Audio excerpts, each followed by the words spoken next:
Benvidos a estes minutos de curiosidade pola nosa lingua. As mulleres francesas e inglesas perden o apelido ao casaren. As mulleres galegas aínda lle lo transmiten aos fillos. Pero chegará un momento en que todos os franceses se apeliden Dupont e todos os galegos nos apelidemos Rodríguez. Hai uns anos houve unha iniciativa que converteu unha empresa de transportes en a bandeirada da cultura de Galicia. Disto é do que lles queremos falar hoxe.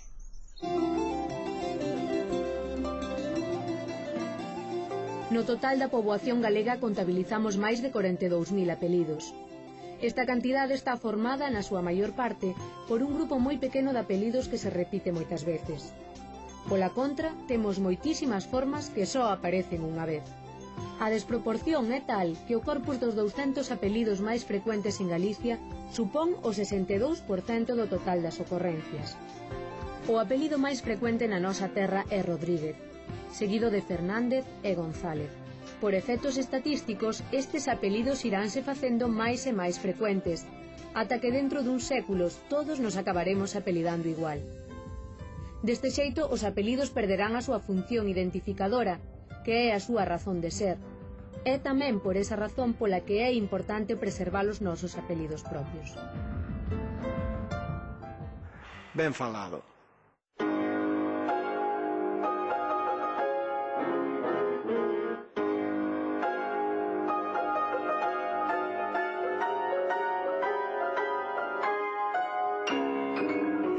Bueno, era unha empresa, un empresario un pouco atípico, o sea, eu vivín profesionalmente o piano bastantes anos.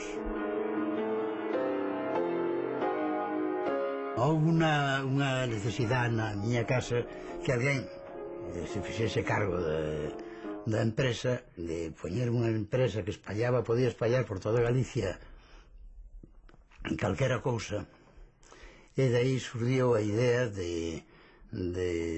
dos contos do Castromil.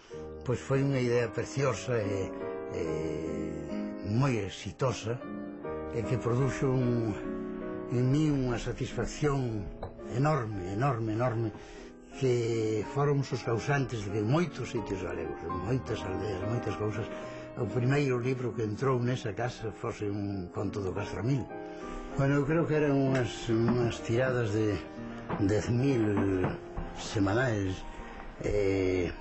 esgotábanse rapidamente. Eu sempre dicía, dade os libros sin control, é dicir, regalade libros que o que non nos lea xa os tirará, e xa haberá alguén que os recolla, entendes?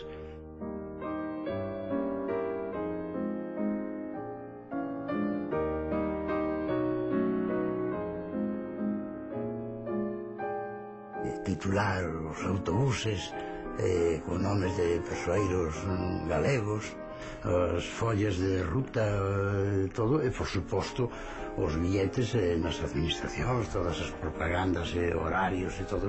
Eso galeguizouse absolutamente todo, absolutamente, non, sin unha transición, sin un paso previo de adaptación, non, foi repentino e normal.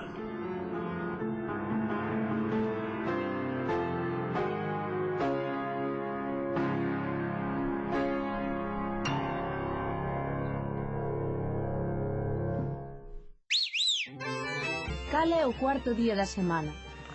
Xoves. Como lle chamamos ao home que traballa no mar? Mariñeiro. Un doce pequeno, duro... Caramelo. Pues como sabes? Ata hai ben pouco, na provincia de Pontevedra, era ben frecuente chamarlle Faro a calquera xornal e Castromil a calquera autobús. Autobús ou cousa voluminosa. Lembro oírlle dicir a unha nena en Pontevedra dunha vez: miña nai ten unha amiga tan gorda como un Castromil. Todos os xogadores de cartas saben que deixar un contrincante sen facer un xogo é, dice, mandalo a noia ou mandalo ao zapateiro? Pois dunha vez en Vigo, nunha partida de cartas, vin que un xogador ameazaba a outro con esta frase: voute mandar a noia sen baixar do Castromil.